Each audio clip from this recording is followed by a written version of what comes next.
Ah oui. Tiens, on va prendre le cirque. Et on pourrait prendre défilé showroom. Et on pourrait prendre le métro Saint-Martin. Voilà. On va voir ce qu'il y a là-dedans. Tout ce qu'on voit aujourd'hui, tout, sans exception, quelque part, est inspiré toujours encore par Martin Margiela. J'ai fait mes photos de reportage. Je ne suis pas photographe de mode, je ne viens pas de la mode. Ça, c'est un vrai backstage. La première fois que j'ai vu un manteau oversize, je me suis dit, oh, j'ai pas du tout pensé, ça va être important un jour, pas du tout. J'ai découvert un monde, la planète Margiela. À la fin des années 80, quand j'ai entendu parler de Martin Margiela qui faisait un défilé dans un no man's land au bord de la ville, sur de la terre, avec des enfants qui intervenaient, avec de la musique, ça semblait complètement underground. Et il y avait quelque chose qui me parlait beaucoup parce que c'était comme si c'était une subversion. Je suis née dans une Vienne après la guerre qui était quand même une ambiance très spécifique, extrêmement créative et reconstructrice, disons d'une certaine manière. Et je me suis toujours intéressée aux vêtements. La culture à Vienne est très dandy, il y a un dandisme ici, c'était toujours très important. Et je venais aussi d'une culture des marchés aux puces. Je me suis habillée que des marchés aux puces, à l'époque c'était comme ça. Et quand j'ai entendu parler de ça, je me suis dit, j'ai envie de voir les vêtements. Et j'ai sonné à la porte du showroom, c'était boulevard Saint-Denis. Et j'ai été reçue par Else Skalfoll, l'attachée de presse, qui était charmante. C'était une petite équipe, là. Je pense qu'il n'y avait pas plus que 5 personnes qui travaillaient. J'ai découvert un monde, la planète Margiela. Tout était peint en blanc, la télévision inclus, enfin tout était peint en blanc, mais en peint en blanc au pinceau, comme ça un peu sauvagement. Il y avait des lustres sur le plafond qui étaient entourés de gaze blanche pour que la lumière ne soit pas trop forte peut-être, et puis c'était aussi un choix sûrement esthétique. Et dans tout ça, il y avait les portants avec les vêtements. Et puis elle m'a montré la collection et du coup là je suis tombée des nues. J'ai vu la collection et j'avais jamais vu quelque chose comme ça, c'était extraordinaire. C'était une espèce de mélange d'une mémoire historique, de construction de vêtements, des silhouettes complètement nouvelles que je n'avais pas vues avec des longueurs comme ça, et la déconstruction des vêtements, la reconstruction. C'était radicalement contemporain. Elle m'a invitée à faire des photos au prochain défilé. Et cette présentation se faisait dans le showroom, donc il n'y a pas de spectacle. Et il y avait les femmes qui portaient les tenues, qui se mêlaient au public qui était invité, et tout le monde fumait, buvait ensemble. Par terre, il y avait collé des journaux, des photos, enfin des choses prises dans la presse, je pense. Et sur les murs, il y avait des graffitis. Et d'ailleurs, les gens étaient invités de marquer eux-mêmes leurs noms ou des commentaires sur les murs. Et donc, je me suis mêlée là-dedans. J'ai fait mes photos. Et après, j'ai fait les tirages. J'ai développé moi-même. J'ai fait mes propres tirages. Et je suis revenue au showroom pour les montrer à Else. Et quand Else a vu les photos, elle a dit « Ah ça, Martin, il faut qu'il voit ça ». Et du coup, Martin est sorti. Et il est venu, il a vu mes photos et il a adoré. Je ne suis pas photographe de mode, je ne viens pas de la mode. J'ai fait mes photos de reportage, donc je pense que c'est ça qui l'intéressait. Et c'est comme ça a commencé notre collaboration et amitié d'ailleurs. Collaboration sur presque 20 ans, amitié qui dure toujours.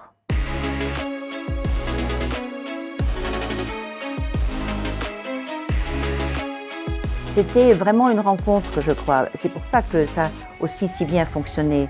Parce que par moments, les gens pensent que je me suis adaptée, mais je ne me suis pas du tout adaptée. Et c'est ça que Martin, je pense, aimait et respectait aussi. J'ai fait du reportage, point. Enfin, j'avais le but qu'on voit ce que je vois, donc les vêtements. Mais je n'ai pas essayé de photographier pour que ça soit vendeur. Le monde commercial, le monde de la publicité, tout ça, c'était très loin.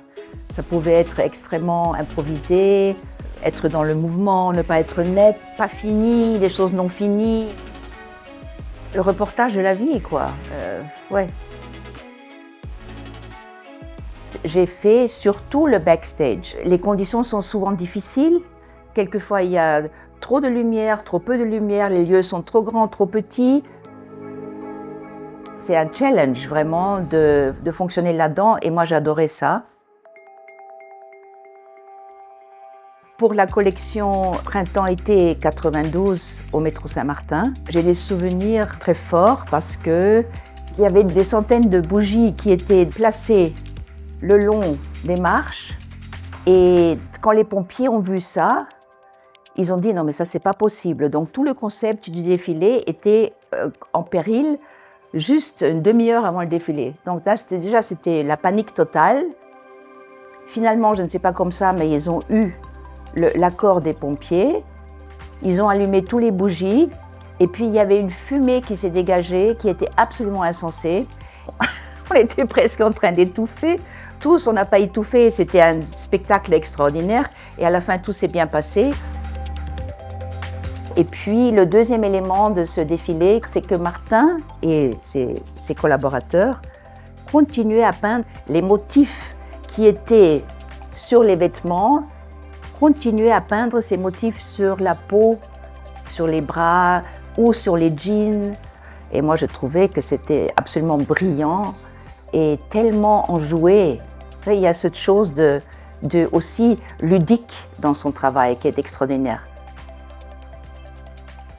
Voilà, là, ça c'est par exemple les différents motifs.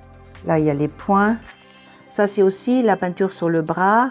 Ici, il y a la peinture qui continue sur le bras. Là, elle tient un verre avec ce bras peint. Bon, je regarde 10 ans après mes planches contact et je sors des photos complètement différentes que ce que j'aurais fait à l'époque. Donc, le regard change complètement. Sur le moment, par moment, je me dis, mais pourquoi je n'avais pas présenté cette photo-là ? Il me laissait faire, il me faisait confiance. Et moi, j'étais très touchée par sa confiance, en fait. Je crois que ce que j'aimais, c'est que les femmes étaient déjà en partie préparées. Ça veut dire qu'on reconnaissait déjà Margiela. Et les femmes entre elles, en complicité comme ça, c'était formidable. Et il y a des longs temps d'attente. Il y a le maquillage, il y a les préparations, il y a la couture, il y a les femmes qui parlent, qui lisent. Enfin, la vie avant et l'attente et la préparation. Je me mêle à la foule et je ne dois surtout pas me faire remarquer parce que je ne veux pas déranger. Il y a quand même une concentration et une tension absolument énorme à ce moment-là.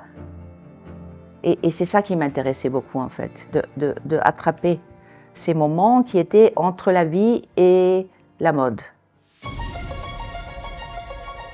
En 94-95, la maison a décidé de faire une présentation dans les boutiques. Les vitrines étaient fermées avec du papier, couvertes avec du papier. La saison était marquée dessus. Et on était en attente dans la rue que les mannequins déchirent ces papiers pour devenir visibles. J'étais à Saint-Germain-des-Prés. C'était un moment pas facile parce qu'on avait ces vitrines couvertes et on ne savait pas quand ça allait se passer. Parce que le moment vraiment intéressant, c'est quand les femmes déchiraient le papier et apparaissaient.